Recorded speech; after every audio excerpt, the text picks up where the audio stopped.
Okay, this video, hopefully this targeted you correctly. It is explaining to you how to get the Gaussian blur effect in the back of your pictures. So I'll just show you here in this video where I've done that myself. I'll show you how to achieve that look.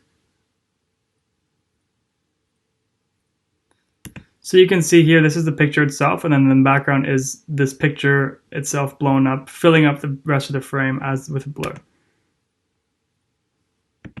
So that is that. We'll put it back on the pictures. So what we do here, I'll just scoot over here and I will import a picture. This is huge. Hold on, let me make this smaller. Okay, so go on my hard drive here.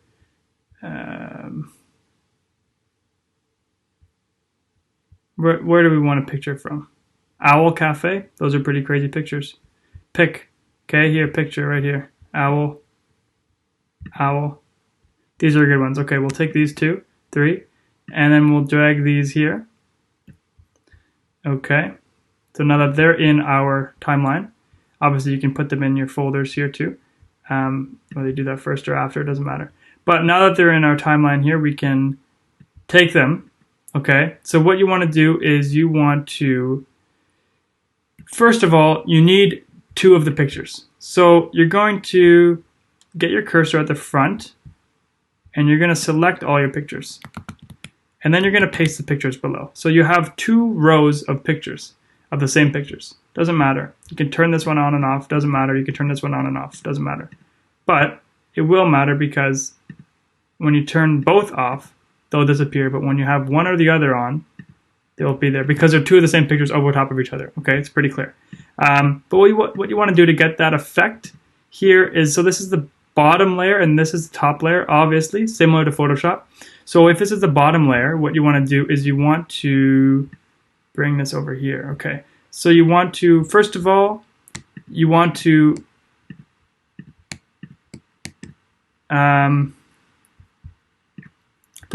make the bottom layer bigger.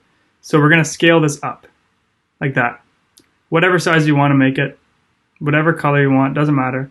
You want to scale it up. Let's just say I don't want these people in my picture, so I'm going to position it a little bit that way, and then I'm going to scale it some more so you get my beautiful face in there. And obviously you don't want that looking like that, so what you want to do is you want to come here to Effects, and you want to look up Gaussian Blur. I'll just go back here and then GAUSS, that there, Gaussian Blur. So you want to apply that to all of your bottom ones. So the faster way I do it is just select them all and then drop it on the bottom ones because those are the base layers. And then now these layers will all have them. So you click on your individual one again, and now you can see it has Gaussian blur here.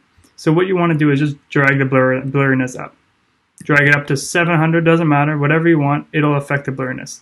So this is why you don't really need to worry about what's exactly in the background. That girl was in the background before, but we don't really care because the blur, it's so blurry, doesn't even matter, okay? And then going to the next one, the process that I have is just click on it. It automatically selects the bottom one, so I bring the blurriness up, even though I can't see it. I bring the blurriness up because I know I want it around 100, and then I scale it up, and then it looks like that. And then I just click on the next one, bring the blurriness up, bring the scale up, more than 32, 167, perfect. So now when you play the video, it'll look more like this. And we can obviously pick nicer pictures in these, and we can make them shorter, and we can add shutter sound effect is what I add to the sound panel to make it more organic. I hope this showed you exactly how I add the Gaussian background blur to my pictures and implement pictures to my videos on Premiere Pro. And I hope this was super clear for you. Thanks for watching. Hope this helped you out.